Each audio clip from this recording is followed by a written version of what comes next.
The summer heat clung to my skin like shame as I stood in my father's barn, watching him shake hands with the devil himself. 19 years old, and I'd just been sold for a horse. My hands wouldn't stop shaking.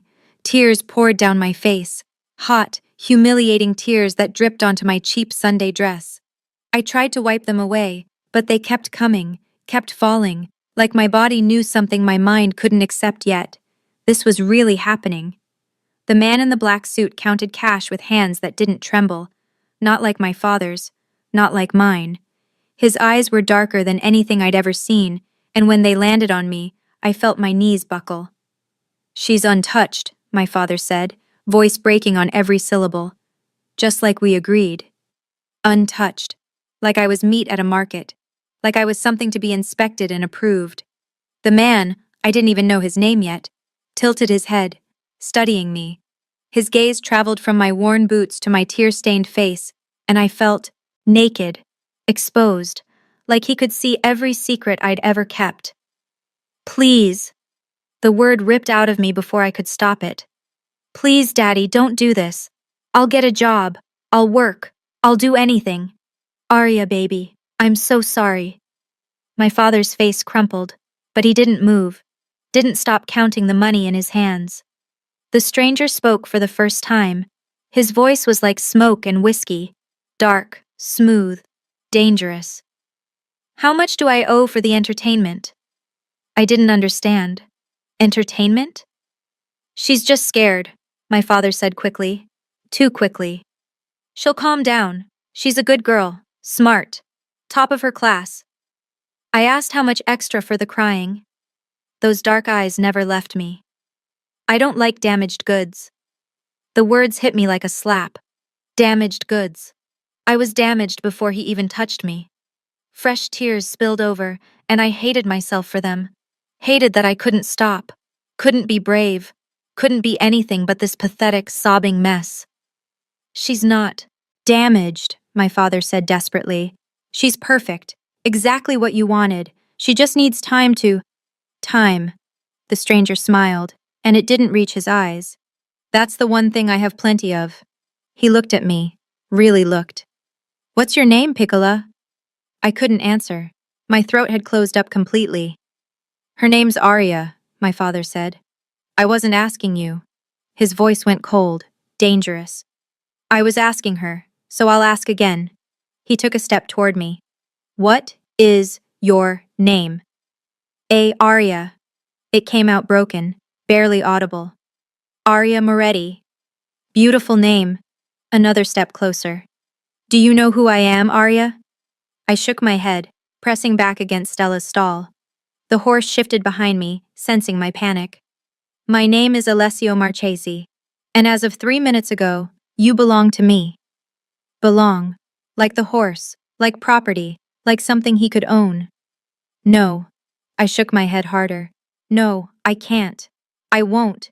You can't make me—" He moved so fast I didn't see it. Coming. One moment he was across the barn, the next his hand was wrapped around my upper arm. Not painful, but inescapable, like iron wrapped in silk. "Listen very carefully," he said, his mouth close to my ear. "Your father made a deal, signed papers, took my money. That makes you mine now. You can come quietly, or you can fight and scream and make this worse for everyone. But either way—" His breath was warm against my skin. "You're getting in that car."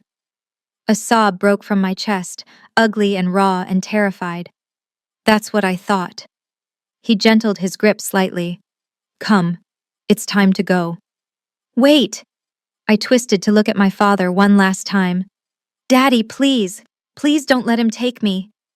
But my father just stood there, holding his blood money, tears running down his face. "I'm sorry, baby girl. I'm so sorry. But it's for Marco. They were going to hurt Marco." "So you hurt me instead?" The words came out like acid. "You sold me? Your own daughter?" I had no choice. "You always have a choice!" I was screaming now, past fear, past shame.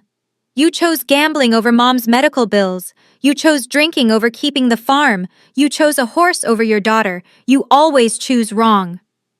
Alessio pulled me toward the door. I fought him, not because I thought I could win, but because I couldn't just go quietly. Couldn't just accept this. Let me go! Let me go!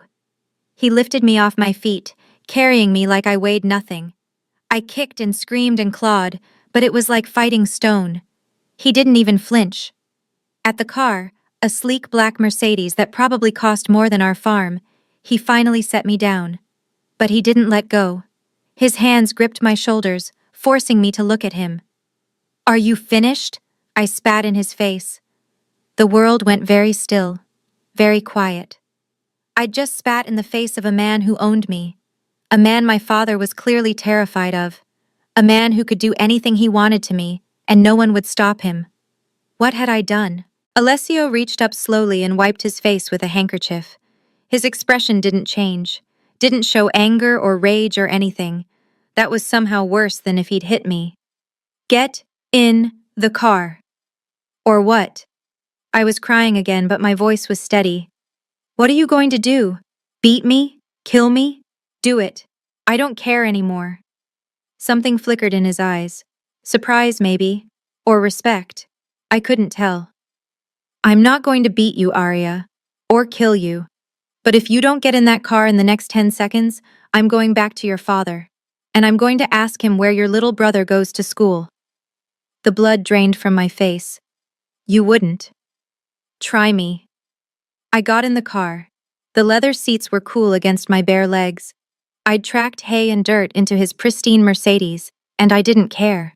Couldn't care. All I could do was press myself against the door as far from him as possible and try to remember how to breathe. Alessio slid into the driver's seat, started the engine. Classical music filled the space, some Italian opera, a woman's voice soaring through tragedy. It felt appropriate. We pulled away from the barn, and I watched everything I'd ever known disappear in the rearview mirror. My home, my father, my life. Gone. All of it. Gone for a horse with a bad knee. I hate you, I whispered. I know. I'll never forgive you for this. I'm not asking you to. He didn't look at me, just drove. But you will survive it, and eventually, you'll understand. Understand what? That I'm property now? That my father sold me like livestock? That sometimes the worst thing that ever happens to you is the thing that saves your life. He glanced at me then. Your father didn't just owe me money, Piccola. He owed it to some very bad people. People who would have taken more than just you. They would have taken your brother, your father, burned that farm to the ground with all of you inside. I stared at him, trying to process his words through my terror. I gave him a way out, Alessio continued, a way to clear his debt and keep his sons safe. He chose to take it, whether that makes me your savior or your captor. He shrugged. I suppose that depends on how you choose to see it. You're a monster. Yes. No hesitation, no denial. But I'm your monster now. And monsters, Piccola, are very good at keeping their treasures safe. I didn't know how to respond to that. Didn't know if I should be terrified or something else. Something I couldn't name. We drove in silence for another 10 minutes. The countryside blurred past, fields giving way to suburbs, suburbs to estates hidden behind stone walls. I'd never been this far from home. Never been anywhere, really. And now I'd never go back. Fresh tears spilled over, and I turned toward the window so he wouldn't see. But my shoulders shook with silent sobs, and I knew he knew anyway. Are you always this emotional? He asked, not unkindly. Are you always this cruel? Yes. Simple. Honest. Terrifying. But only to people who deserve it. And you, Arya? You don't deserve cruelty. You deserve truth. So here it is. He turned down a long driveway lined with ancient trees. In about 2 minutes, we're going to arrive at my home. You're going to meet my housekeeper, a woman named Rosa. She's going to take you to your room, help you get settled. You're going to shower, change into clean clothes, and at 8 o'clock, you're going to join me for dinner. And if I don't? Then you'll go to bed hungry. Your choice.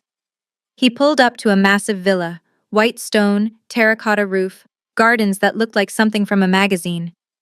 But I'd suggest you eat. You're going to need your strength for tomorrow. Why? What's tomorrow? He smiled. Actually smiled. And it was the most terrifying thing I'd seen all day. Tomorrow, you meet my family. And trust me, Piccola, you think I'm scary? Wait until you meet my sister-in-law Valentina. The car stopped. A woman appeared at the entrance, older, severe-looking, dressed all in black. Her hair was steel gray, pulled back in a tight bun, but her eyes were kind, almost sympathetic.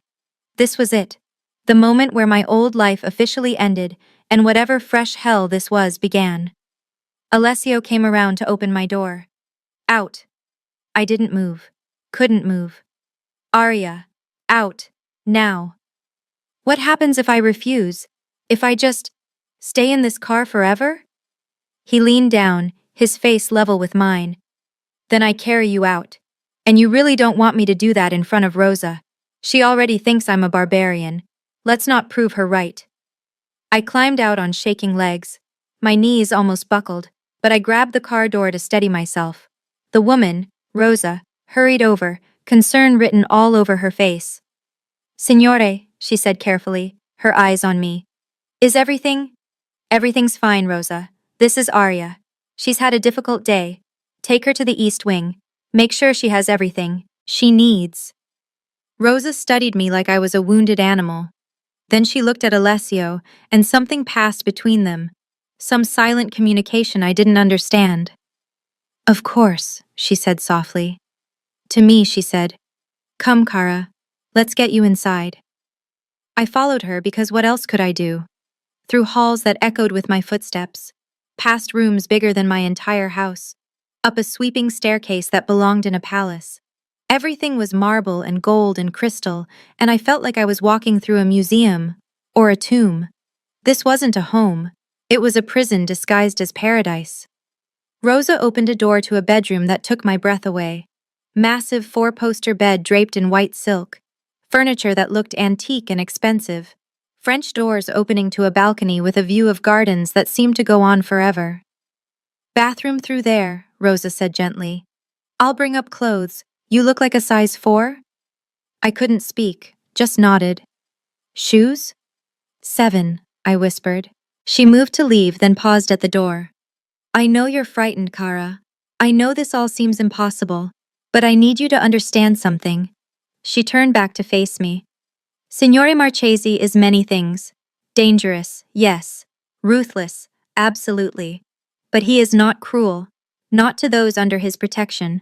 And you, whether you know it yet or not, are under his protection now. He bought me, like furniture.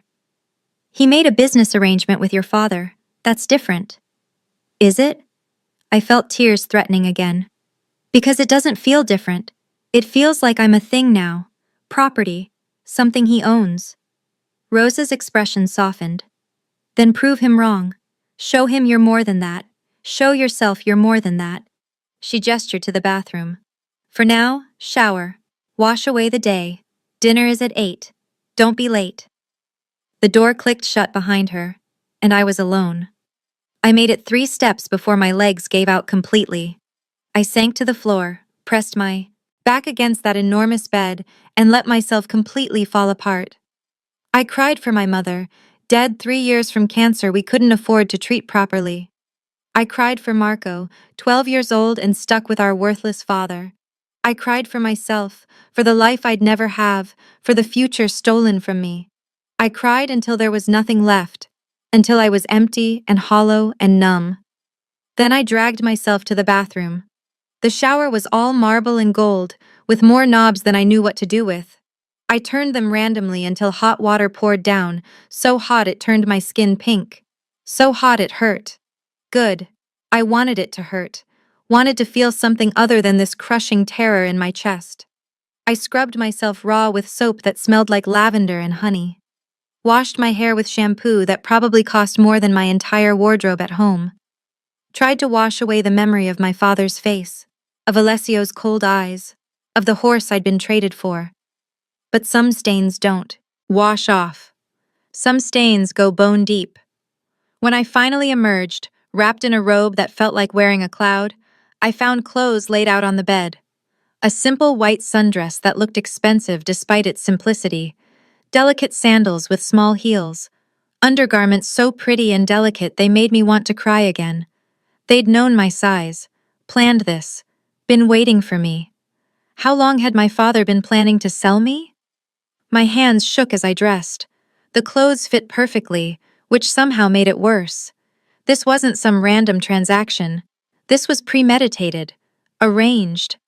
My father and Alessio had sat down together and negotiated my price like I was cattle. $63,218. That's what I was worth. Less than the cost of a decent car. At 7:45, Rosa knocked. "It's almost time, Kara. Are you ready?" No, I would never be ready. But I opened the door anyway.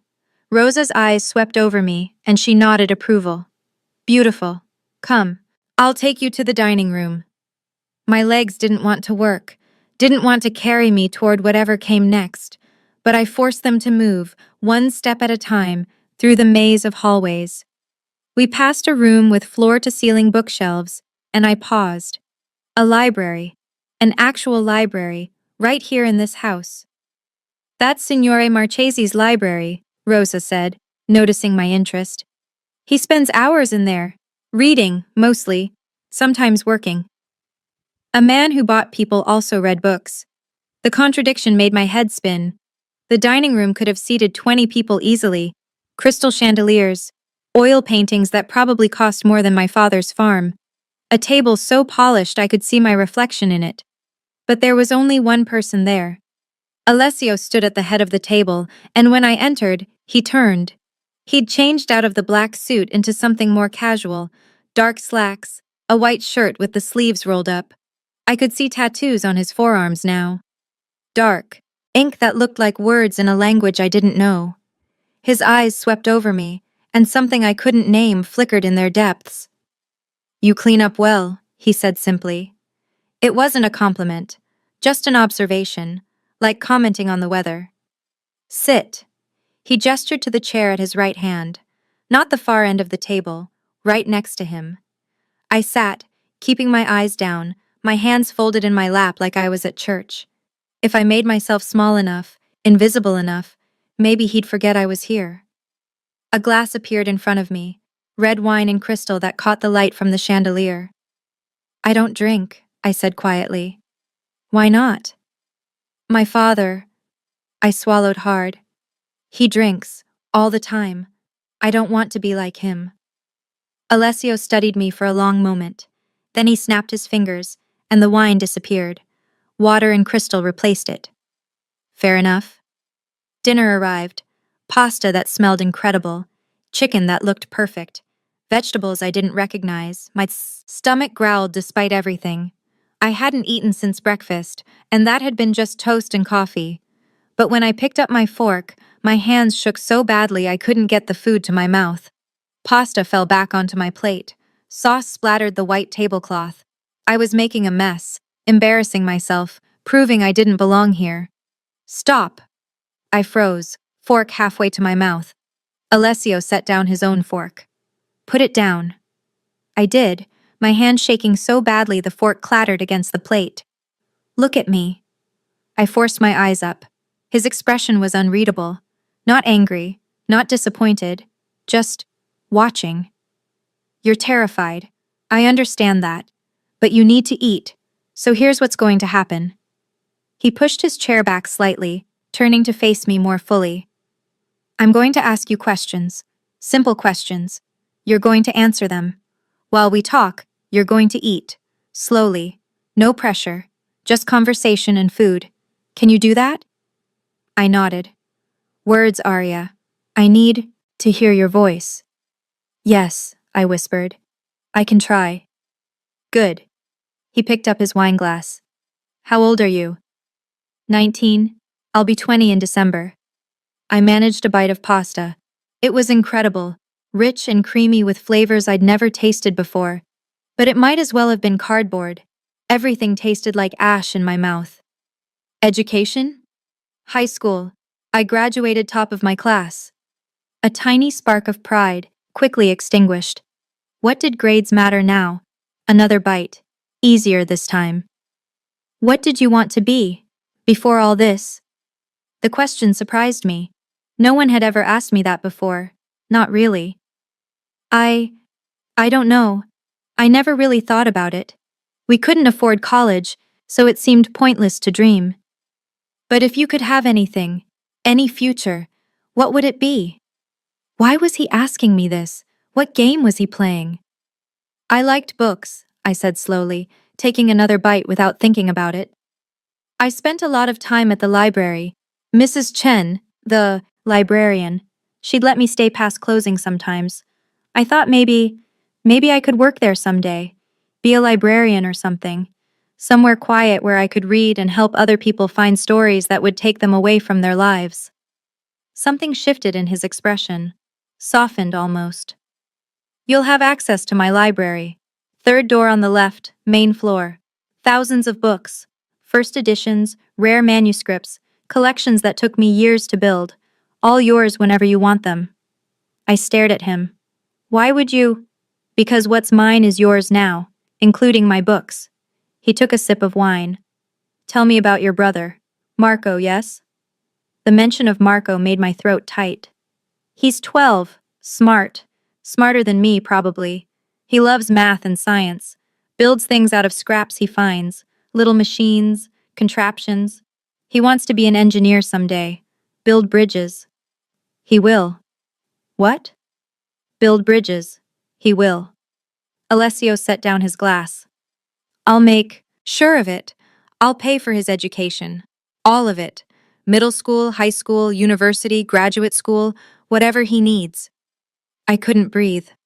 Why? Because he's your brother. Because he's innocent in all this. Because… Alessio paused, and for the first time, I saw something almost human in his eyes. Because I take care of what's mine.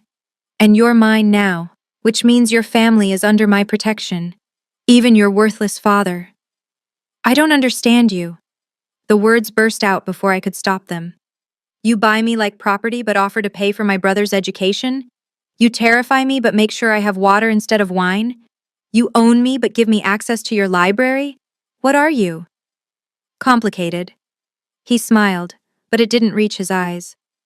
Just like you're going to discover you're more complicated than you think. I'd somehow eaten half my plate without realizing it. Better, Alessio said, noticing. Much better. You see? Not so hard when you stop thinking about it. Is that what I'm supposed to do? Stop thinking? No, I need you to think, to be smart, to survive. He leaned back in his chair. Which brings me to the hard part. My stomach dropped. What hard part? Tomorrow night, there's a dinner. My family, 3 brothers, their wives, some close associates. They're going to meet you, judge you, try to figure out what you are to me and whether you're a threat. Panic flooded through me, cold and overwhelming. No, I can't. Please, I can't face strangers, I can't. You can. You will. His voice was firm but not harsh. Because they need to see you, need to know you're real, and you need to start learning how this world works. What world? What are you talking about? He leaned forward, elbows on the table, and looked at me with those dark, unreadable eyes. You don't know who I am. Not really. Your father didn't tell you, did he? He said you were a businessman, that he owed you money. I am a businessman. I own restaurants, real estate, import companies, legitimate enterprises. He paused. But I'm other things too. Things your father was too much of a coward to tell you. My hands started shaking again. What things? My family, the Marcheses. We're what you might call traditional Italian businessmen. We have our hands in many enterprises. Some legal, some… He swirled his wine. Less so. Understanding dawned slowly, like ice spreading through my veins. You're mafia. Such an ugly word. We prefer family business. He smiled without humor. But yes, essentially, I'm the underboss of the Marchese organization. My oldest brother Dante is the boss. We control territory from here to Boston. We handle problems. We make deals. We protect our interests. I couldn't breathe. Couldn't think. You're a criminal. A gangster. I'm a man who does what's necessary to protect his family and maintain his power. Sometimes that involves violence. Sometimes money. Sometimes both. He looked at me, his gaze steady and unflinching. And sometimes it involves accepting a frightened girl as payment for a debt because her father was desperate and I was curious. Curious about what? About you. His eyes held mine. Your father talked about you. For months, every time I went to collect, he'd mention his brilliant daughter. How you were too good for that farm, too smart for that life. How you deserved better than what he could give you. I thought he was just a desperate man making excuses, but then I met you and what? And I saw he was right. You are too good for that life. Too smart. Too... He trailed off, looking almost frustrated. You were wasted there, dying slowly in that barn with a drunk for a father and no future. At least here, you have a chance. A chance at what? Being owned by a criminal? A chance at a life. At education, opportunity, safety. At being more than just another casualty of your father's mistakes. He stood, and I flinched instinctively. He noticed, and something like pain crossed his face. I'm not going to hurt you, Arya. But you need to understand what you are now. You're under my protection. That means you're safe from everyone, including me. But it also means you have responsibilities. Tomorrow, you meet my family. And you're going to hold your head up and prove you belong here. I don't belong here. I don't belong anywhere. Then make yourself belong. He moved toward the door, then paused. One more thing. The east wing, where your room is yours. I won't enter without permission. You're safe there. But the rest of the house? You're free to explore. Library, gardens, anywhere you want. This is your home now. Act like it. He left, and I was alone again with half a plate of food and a head spinning with impossible truths. Mafia. I'd been sold to the mafia. And tomorrow, I'd have to face his whole family and pretend I wasn't falling apart inside. I made it back to my room, somehow. Rosa had turned down the bed, left a glass of water on the nightstand. Like this was a hotel, like I was a guest instead of property. I changed into the silk nightgown someone had left folded on the bed, someone had thought of everything, and climbed between sheets that probably cost more than my entire bedroom at home. But I couldn't sleep. Every time I closed my eyes, I saw my father's face, heard Alessio's voice. You belong to me now. What did that mean? What would he want from me? And why had he looked almost sad when I'd flinched away from him? Around midnight, I gave up on sleep. I wrapped myself in the robe and stepped out onto the balcony. The night air was cool, fragrant with jasmine and roses. Below, the garden stretched into darkness, lit by scattered lanterns that looked like fallen stars. It was beautiful, all of it. The estate, the gardens, even my prison of a room. But beauty didn't make it freedom. Can't sleep? I spun around, heart pounding. Alessio stood in the doorway to my room. How had he gotten in? He'd said he wouldn't enter without permission. I knocked, he said, reading my face. You didn't answer. I got worried. He was worried about me. The man who owned me was worried. I couldn't sleep, I said, pulling the robe tighter. I keep thinking about tomorrow, about your family, about... My voice broke. About everything. He moved onto the balcony, but kept his distance, leaned against the railing a few feet away. He'd changed too, loose pants, a t-shirt. He looked almost normal, almost human. They're going to try to break you, he said quietly. Especially Valentina, Dante's wife. She's territorial, protective of the family. She'll see you as an outsider, a threat, maybe even a whore who seduced me for money. I flinched at the word. I'm not saying that's what you are, Alessio continued. I'm telling you what she'll think, what she'll say maybe, and you need to be ready for it. How am I supposed to be ready for that? I can barely hold myself together now. You fake it. You pretend you're stronger than you are until the pretending becomes real. He looked at me. You did it tonight at dinner. You were terrified, But you answered my questions. You ate. You survived. That was just dinner. This is... this is your whole family. People who kill for a living. We don't kill for a living, he corrected. We kill when necessary. There's a difference. Is there? He smiled grimly. You'll learn. But Arya? He turned to face me fully. I meant what I said. You're under my protection. That means if anyone, and I mean anyone, including Valentina, crosses a line, hurts you, makes you feel unsafe, you tell me. Immediately. Why do you care? The question hung in the air between us. Because you're mine, he said finally. And I protect what's mine, even from my own family. But I'm not really yours. Not like a person. I'm just... You're a person who's under my protection and living in my house. That makes you mine. And before you argue, he held up a hand. I know how it sounds. I know what I am. But in my world, that word, mine, it means something. It means I feed you, shelter you, keep you safe. It means I don't let anyone hurt you. It means you matter. Even though you bought me. Especially because I bought you. You think I'd spend $63,000 on something I planned to break? I didn't have an answer for that. We stood in silence for a moment, the night air cool around us, the scent of jasmine almost overwhelming.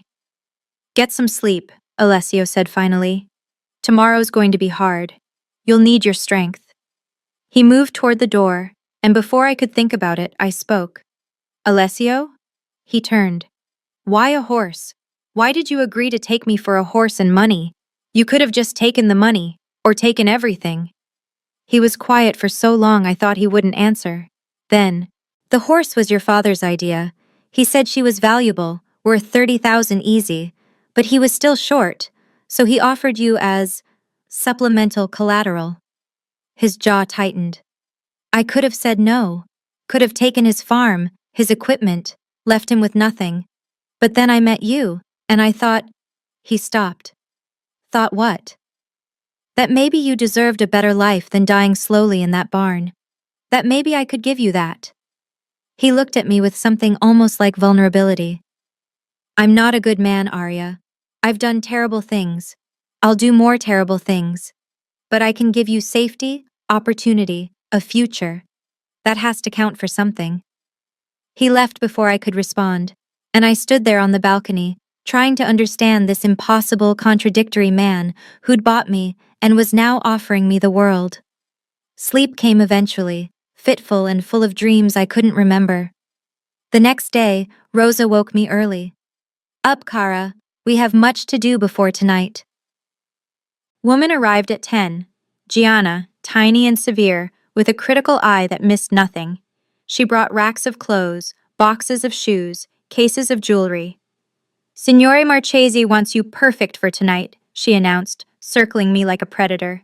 We have work to do. She dressed me in outfit after outfit, critiquing each one. Too casual, too formal, wrong color, right cut, but wrong fabric. I felt like a doll being played with, and I hated every second. But I also couldn't deny that when she finally settled on a deep burgundy dress, elegant, sophisticated, showing just enough skin to be interesting but not inappropriate, I looked like someone who belonged in Alessio's world. I looked like someone who wasn't a scared farm girl. Better, Gianna declared. Much better. Now hair and makeup. The transformation took hours. By the time she was done, I barely recognized myself. My hair was styled in soft waves that made me look older. My makeup was subtle but effective, highlighting my eyes, making my skin glow. I looked beautiful, and I hated it. Because none of this was me. It was all costume, all pretend. Remember, Gianna said as she packed up her things, confidence is everything. Even if you're terrified inside, never let them see it. Head up, shoulders back, eyes forward. You belong there because Signore Marchesi says you do. That's all that matters. She left, and I was alone with my reflection and my racing heart. At 7, Rosa came to collect me. You look beautiful, Kara. Absolutely beautiful. I look like a fraud. You look like a woman who belongs at Alessio Marchesi's table, which, as of yesterday, is exactly what you are. She squeezed my hand. You'll do fine. Just remember, they're testing you. Don't give them anything to use against you. The restaurant was in the city, exclusive and elegant, with a private room in the back. My heels clicked on marble floors as Rosa led me towards certain doom. At the door, I paused. I can't do this. You can. You must. Rosa pushed open the door.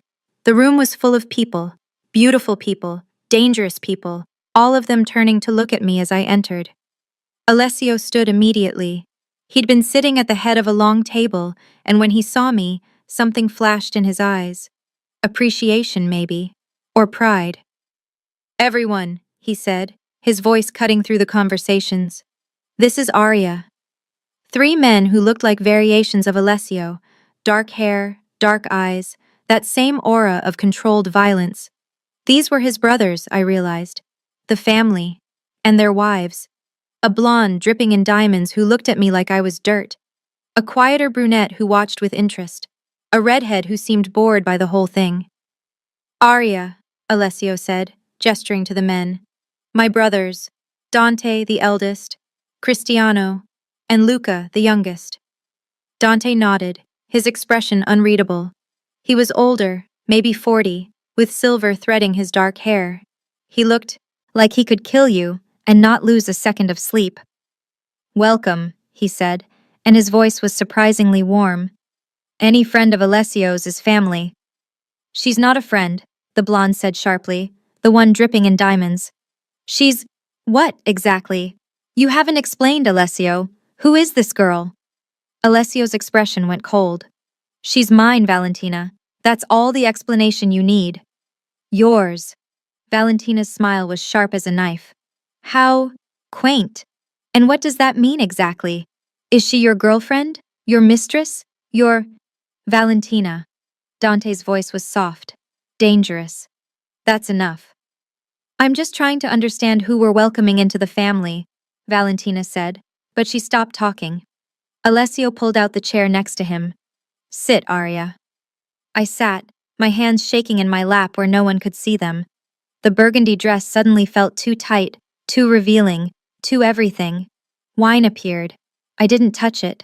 Water instead, and I was grateful for something to hold on to. So, Arya, Valentina said, leaning forward with false sweetness. Tell us about yourself. Where are you from? Connecticut, I said quietly. A small town. You wouldn't know it. And your family? What do they do? Trap. This was a trap. She wanted me to admit I was nobody, nothing, worth less than the wine in her glass. My father owns a farm, I said carefully. Had a farm. He sold it recently. A farm. Valentina's smile widened. How rustic. And your mother? Dead. 3 years ago. That got a reaction. Even Valentina looked momentarily uncomfortable. I'm sorry, the brunette said softly. Bianca, I'd learn later. Cristiano's wife. That must have been difficult. It was. I took a sip of water, trying to steady myself. But we managed. And education? Valentina again, relentless. Where did you go to school? Local high school. I graduated top of my class. But no college? We couldn't afford it. I see. Valentina sat back, triumph in her eyes. She'd confirmed what she suspected. I was poor, uneducated, beneath them. Arya reads, Alessio said suddenly. His voice was calm, but there was steel underneath. Extensively. She's probably read more literature than anyone at this table. And she's smart. Smart enough to hold her own in any conversation in this room. Education and intelligence aren't the same thing, Valentina. You of all people should know that. The insult was subtle but clear. Valentina's face flushed. I wasn't insulting her. Yes, you were. You've been insulting her since she walked in. Alessio's hand found my knee under the table. Warm, steadying. She's under my protection. That means she's under the family's protection. Which means you treat her with respect. Understood? The table went silent. Even Dante looked surprised. Understood, Valentina finally said, but her eyes promised retribution later. Dinner was served, and the conversation shifted to safer topics. Business, mostly, territories and deals and things I didn't understand. I ate quietly, trying to be invisible. But Bianca, sitting across from me, kept catching my eye, smiling, trying to be kind. "Don't let Valentina get to you," she whispered, when the men were deep in conversation. "She does this to everyone, tests them, tries to find weaknesses." "She found plenty," I whispered back. "No, you held your own. Trust me, I've seen people crumble under less." Bianca took a sip of wine. "And Alessio defending you like that? That's unusual. He doesn't usually—" She stopped. "Just, you must be special." "I'm not special. I'm just— If you weren't special, you wouldn't be here." She smiled. "Give it time. You'll figure this world out." Would I? Or would it eat me alive first? After dinner, we moved to a lounge area. Leather chairs, expensive liquor, cigar smoke. The men clustered together, talking business. The women gathered separately. "So," Valentina said, once we were alone, her voice had lost its false sweetness. Now it was just sharp. "Let's be honest. What are you really? Because Alessio doesn't do girlfriends. He doesn't do relationships. So what are you?" I looked at her, this beautiful, cruel woman who wanted to destroy me, and something inside me shifted, hardened. "I'm exactly what he said I am. His. What that means is between him and me." "Did he buy you? Is that it? Are you some kind of— Valentina?" Bianca's voice was sharp. "Stop. I'm just trying to protect the family. We don't know anything about her. She could be anyone, working for anyone." "She's a 19-year-old girl from Connecticut," Bianca said. "What threat could she possibly pose?" "The quiet ones are always the most dangerous." The redhead, Luca's date, laughed. "Oh, please, look at her. She's terrified. Probably never been to a place like this before. She's no threat." They were talking about me like I wasn't there, like I was furniture, property, just like my father had, just like Alessio had, in that barn.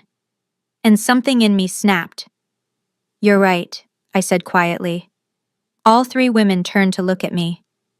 "I've never been to a place like this. I grew up poor. My mother died because we couldn't afford proper treatment. My father's a drunk who gambled away everything we had. I'm nobody from nowhere, and I don't belong here." Valentina smiled, smelling blood in the water. "But," I continued, my voice steady despite my racing heart, "Alessio chose me. For whatever reason, he looked at me and decided I was worth bringing into his world. So maybe I'm not a threat to you. Or maybe I'm exactly the kind of threat you should worry about. The kind you don't see coming because you're too busy looking down on her." The silence was deafening. Then Bianca started laughing. "Oh, I like you. I really like you." Valentina looked like she'd been slapped. "How dare you?" "I dare because I have nothing left to lose," I said. "You can't take anything. From me. I've already lost everything. So go ahead. Test me. Insult me. Try to break me. See where it gets you." I stood, my legs shaking but holding. "Excuse me. I need some air." I walked out before any of them could respond. Found a balcony, stepped into the night air, and let myself shake apart in private. What had I done? I'd just challenged Valentina, the wife of the boss, in front of everyone. Alessio was going to kill me, or send me back to my father, or— That was either the bravest or the stupidest thing I've ever seen. I spun. Alessio stood in the doorway, and I couldn't read his expression. "I'm sorry," I said quickly. "I didn't mean to. She was just— I couldn't— Stop." He moved closer. "I'm not angry." "You're not?" Valentina needed to be put in her place. "You did it better than I could have." Something that might have been a smile crossed his face. "You surprised me tonight, Piccola. I thought you'd crumble. Instead, you fought back." "I was terrified the whole time." "I know. I could see your hands shaking. But you didn't show it. You held your ground." He reached out, tucked a strand of hair behind my ear. You did well. Very well. The praise made me want to cry. When was the last time someone had been proud of me? Valentina's going to hate me forever now. She hated you the moment you walked in. At least now she respects you too. That's more valuable. He leaned against the railing beside me. You asked me last night why I cared, why I bought you. My heart stopped. Yes. You want the truth? Please. He was quiet for a long moment. Then, when your father first offered you as payment, I laughed, turned him down, told him to find another way. But he kept talking about you, kept saying you were special, brilliant, wasted on that farm. And I got curious. So the next time I went to collect, I asked to meet you. You met me before? I don't remember. You were at the library, reading. Your father pointed. You out through the window. Alessio smiled at the memory. You were so focused on your book you didn't notice us, didn't notice anything, and I thought, she's beautiful. But that wasn't what caught me. What did? The way you looked at that book, like it was everything, like it was saving your life. He turned to look at me. I grew up in this world. I never had a choice about what I'd become. But you had dreams, hopes, a future you wanted even if you couldn't have it. And I thought, what would happen if I gave you that chance? What would you become? I couldn't breathe. So you bought me as an experiment? I bought you because your father owed me money, and I'm not a good man. But I kept you because I wanted to see who you'd become when you weren't trapped anymore. I'm still trapped. I'm just in a prettier cage. Are you? He gestured to the city spreading out below us, lights glittering like stars. You have access to my library, money for anything you need, safety, security, opportunity. The only thing you don't have is the ability to leave. But ask yourself, where would you go? Back to your father? To what future? He was right, and I hated it. Hated that this prison was better than my freedom had been. I want to make a deal with you, Alessio said. What kind of deal? You stay. You learn this world. You let me teach you how to survive in it. And in return, I give you everything you need to build whatever future you want. Want to go to college? I'll pay for it. Want to start a business? I'll fund it. Want to just read books for the rest of your life? The library's yours. He paused. All I ask is that you stay here, under my protection, and that you're mine in public. My companion. My what? Whatever we decide you are, we'll figure it out as we go. And if I say no, then tomorrow I'll give you money, enough to start over, and a car, and you can go wherever you want. I won't stop you. My heart pounded. You'd really let me leave? I'd really let you leave. I'm not your father, Arya. I don't chain people who don't want to be here. His eyes held mine. But I think you're smarter than that. I think you know that out there, you're just another poor girl with no prospects. Here, you're under the protection of one of the most powerful families in the Northeast. Here, you have value. Because you say I do. Because I say you do. And in this world, that's all that matters. I looked out at the city, at all those lights, all those lives, all those people with futures and dreams and choices. And I thought about the library at home, about Mrs. Chen letting me stay late, letting me escape into worlds bigger than mine, about Marco, who needed someone to pay for his education, about my mother, who died wanting more for me than what she'd had. If I stay, I said slowly, I want something else. Name it. My brother, Marco. I want him out of that house, away from our father. I want him somewhere safe where he can go to school and not worry about, my voice broke, about being collateral for our father's next bad decision. Alessio didn't hesitate. Done. I'll have him placed in a boarding school, the best one I can find. Full scholarship, all expenses paid. Your father won't even know where he is. And if my father comes looking for me, tries to, your father won't bother you again. I'll make sure of it. The certainty in his voice should have terrified me. Instead, it made me feel safe. Then I'll stay, I said. For now. until I figure out what I want. That's all I ask. He offered his hand. Partners? I looked at his hand, large, scarred, capable of terrible violence, and thought about everything it represented, everything I was agreeing to. Then I took it. Partners.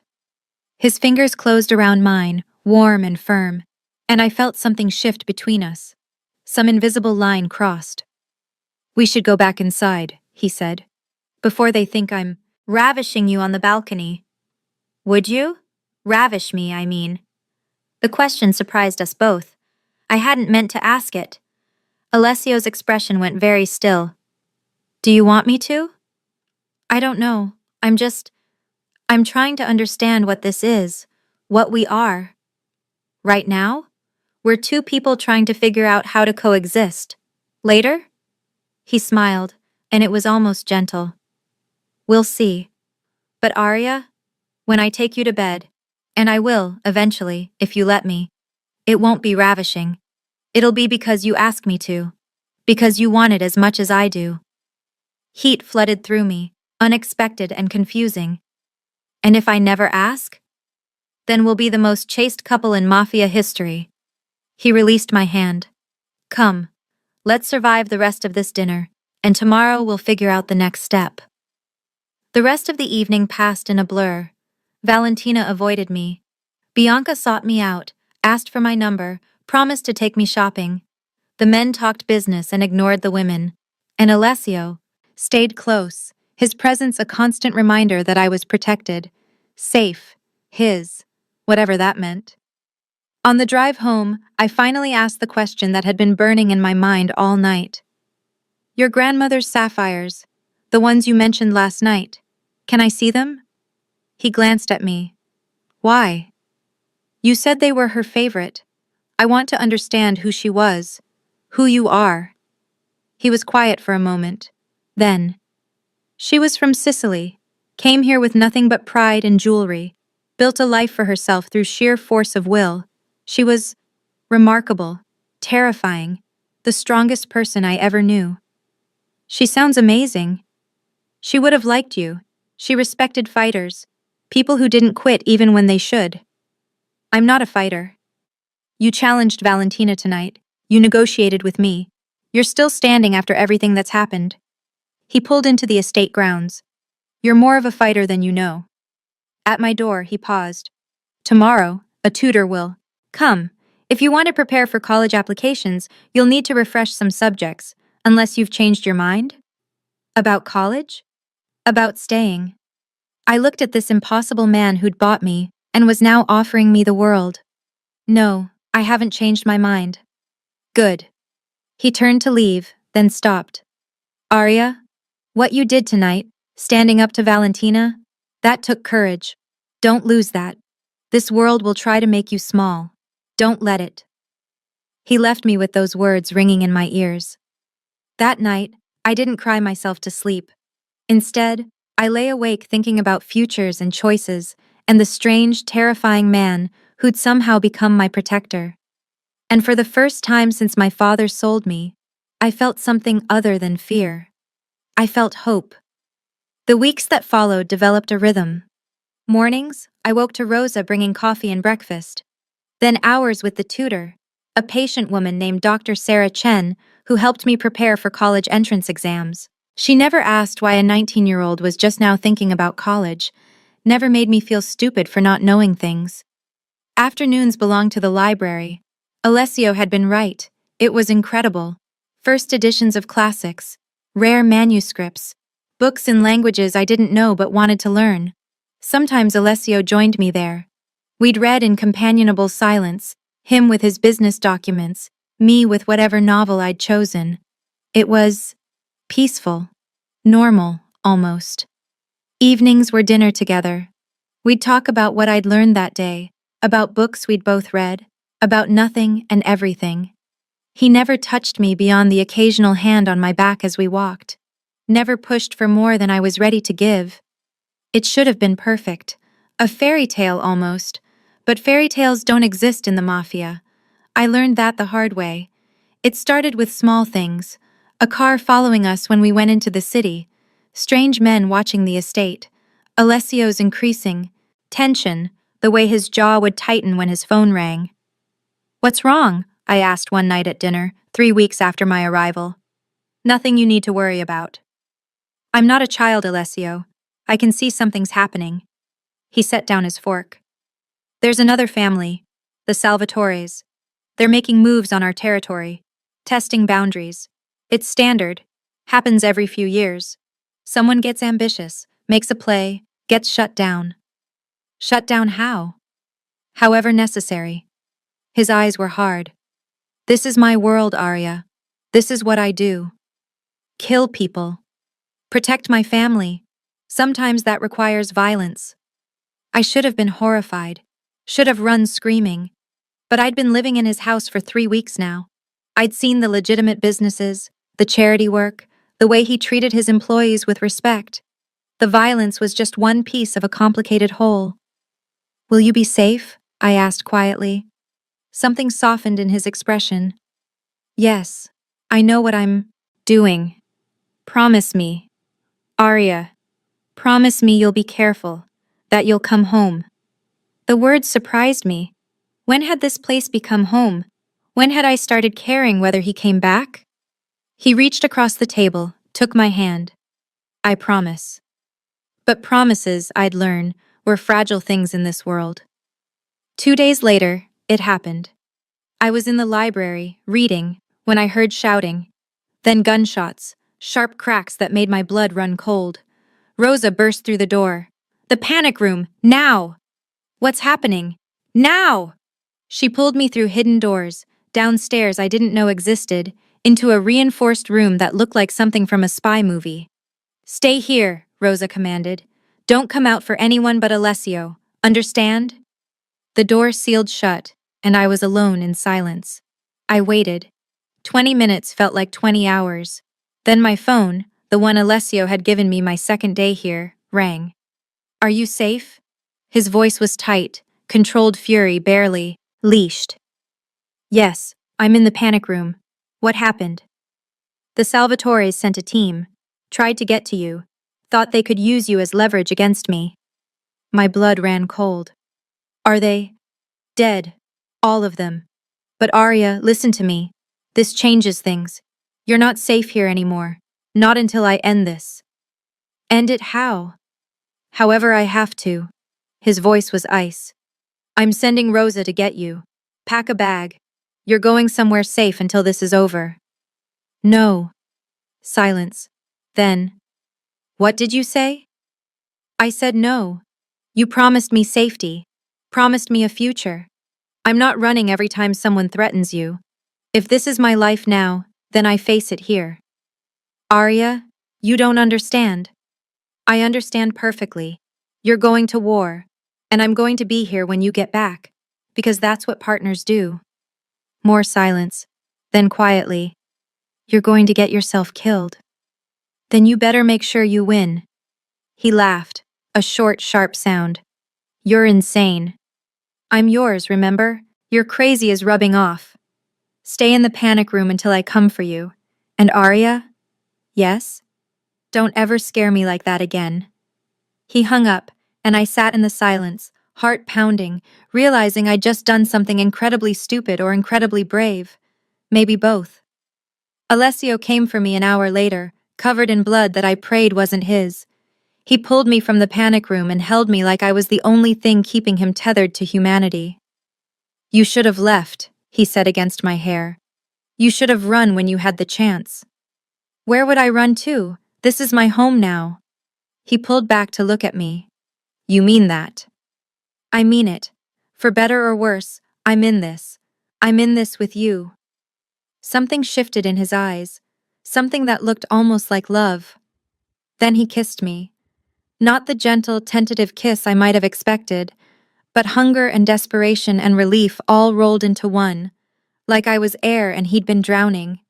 I kissed him back. Because, somewhere in the last 3 weeks, somewhere between the library and the dinners and the quiet moments, I'd stopped being just his property. I'd become his, and he'd become mine. When we finally broke apart, both breathing hard, he rested his forehead against mine. This is going to get worse before it gets better, he warned. The Salvatores won't stop. Not until one of us is gone. Then make them gone. He smiled, sharp and dangerous and beautiful. I knew I liked you for a reason. The war that followed was brutal and efficient. I didn't see most of it. Alessio kept me sheltered, protected, safe behind the estate walls. But I heard things, saw things, watched him come home with wounds he tried to hide, and I learned to patch him up, learned the locations of safe houses, learned the names of allies and enemies, learned how to hold a gun, just in case. I was becoming someone new, someone harder, someone who could survive in this world.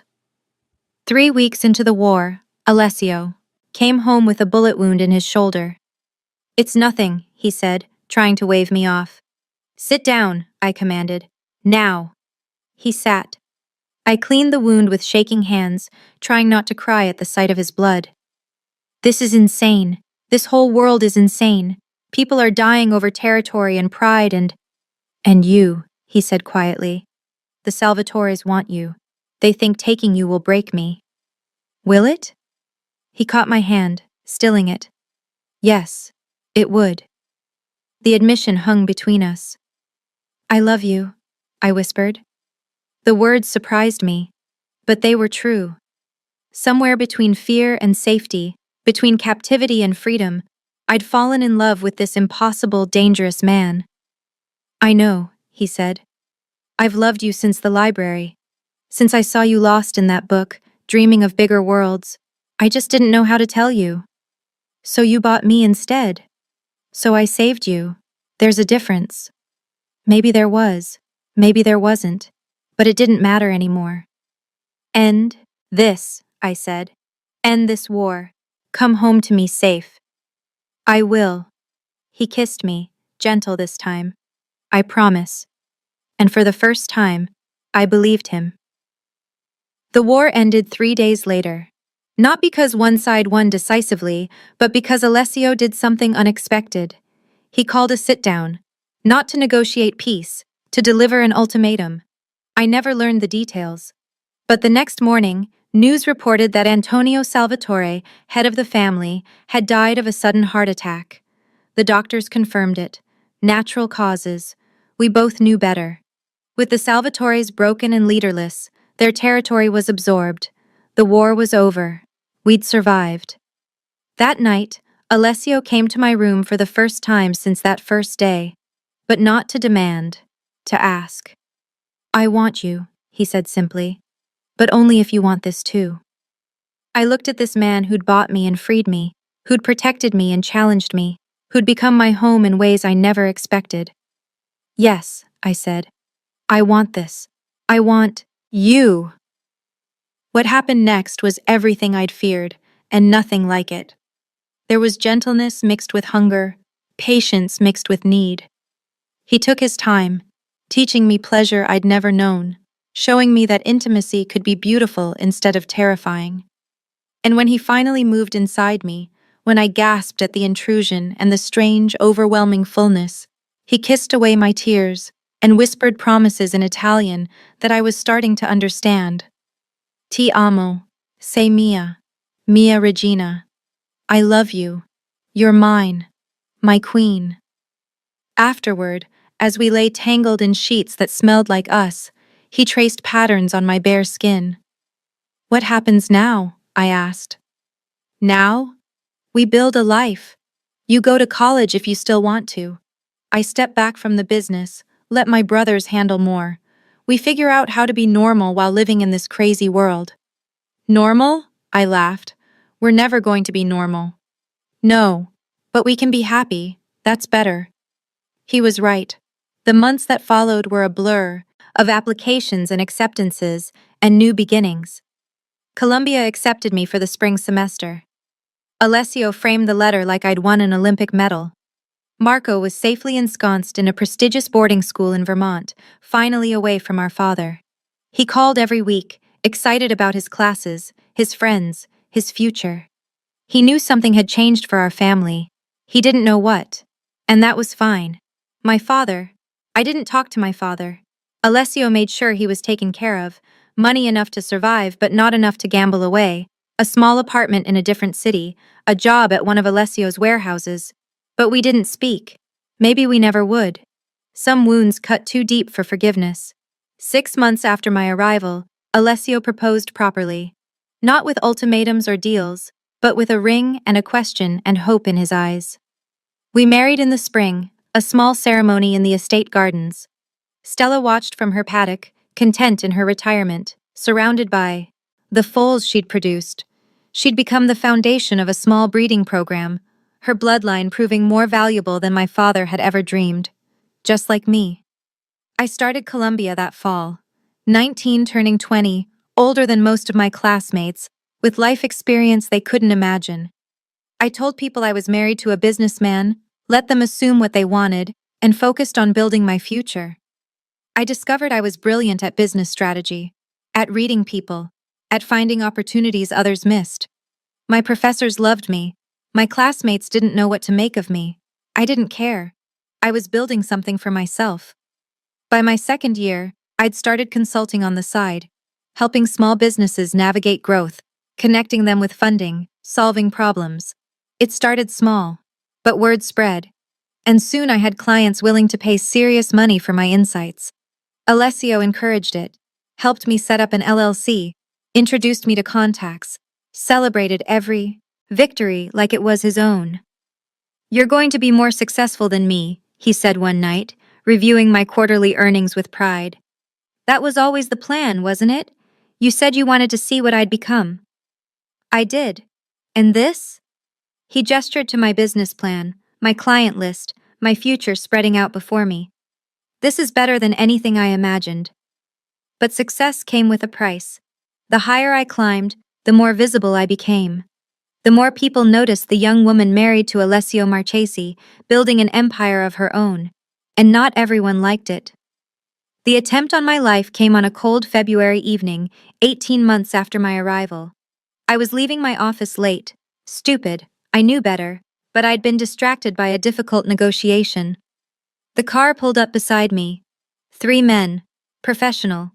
But my security was better. The team Alessio had insisted I take everywhere intercepted them. Shots fired. Chaos. And then silence. I stood behind a car, shaking, while my head of security confirmed the shooters were down. "You're safe, Mrs. Marchesi," he said. "But we need to move. Now." Alessio arrived at the safe house within minutes, his face white, his hands shaking as he checked me for injuries. "I'm fine," I kept saying. "I'm fine. They didn't touch me." "They almost did.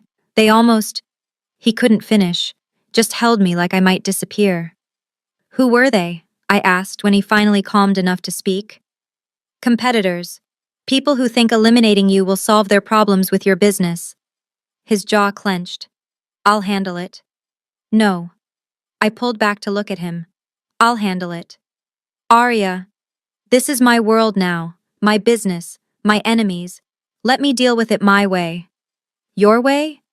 "The legal way. I'm going to destroy them financially, professionally, publicly, make them an example that every other firm in New York will remember." He studied me, this girl he'd bought who'd become a queen, and smiled. "Do it." I did. Within 3 months, the rival firm was bankrupt. Within 6 months, they'd dissolved completely. I'd won using nothing but my intelligence and my resources. And Alessio looked at me with such pride, such respect, that I felt 10 feet tall. "You're magnificent," he said. "Absolutely magnificent." I learned from the best. Years passed. We built and grew, had 2 daughters who would never doubt their worth. I graduated Columbia with honors, built Moretti Consulting into a powerhouse, became someone who mattered in my own right. Alessio stepped back from the family business gradually, focusing on legitimate enterprises. We weren't clean. You never get completely clean in that world. But we were cleaner. Better. Stella lived to 27, dying peacefully in her sleep surrounded by her legacy. We buried her in the meadow behind the estate, and I cried more than I'd cried in years. She'd been the price of my freedom, and somehow, she'd given me more than she'd cost. My father died when I was 28. Marco called to tell me, asked if I wanted to come to the funeral. No, I said. But thank you for calling. He asked about you, at the end. Wanted to know if you were happy. What did you tell him? The truth. That you're more successful and powerful and respected than he ever was. That you won. The daughter he sold became more than he ever imagined. On our 10th anniversary, Alessio took me back to the barn where it all started. The property had been sold and resold. The barn was a ruin now, falling down, reclaimed by nature. Do you remember? He asked, holding my hand. Every second. If you could go back, knowing everything, would you do it again? I thought about that question. About fear and pain and uncertainty. About strength found and love gained and the person I'd become. Yes. Not because I wanted to be sold. Not because I'm grateful for trauma. But because every choice, every challenge led me here. Led me to you. Led me to myself. And I wouldn't trade who I am for anything. He kissed me in the ruins of our beginning, and it felt like closing a chapter. We left that place and never went back. The past was behind us. Because sometimes the prince is a monster, and the girl saves herself, and they save each other, and none of it looks like stories, but all of it is real and messy and beautiful. I was 19 when my father sold me to a mafia boss for a horse with a bad knee. I'm 35 now, a businesswoman, a mother, a wife, a queen in my own right. And if you asked me what I'm worth, I couldn't put a number on it. Because I'm worth exactly what I say I am, what I know I am, what I've proven myself to be. They say my father sold me for a horse, that I was traded like livestock, worth less than an animal with a bad knee. But here's what they don't understand. You can't sell what was never yours to begin with. I belonged to myself then, just as I belong to myself now. The difference is, now I know it. Alessio didn't buy me. He saw me. And in seeing me, he gave me the greatest gift. Not his love, though I have that too, but the mirror that showed me my own worth. I was never the girl who was sold for a horse. I was always the queen waiting to claim her throne. It just took a ruthless mafia boss to show me where I'd been sitting all along.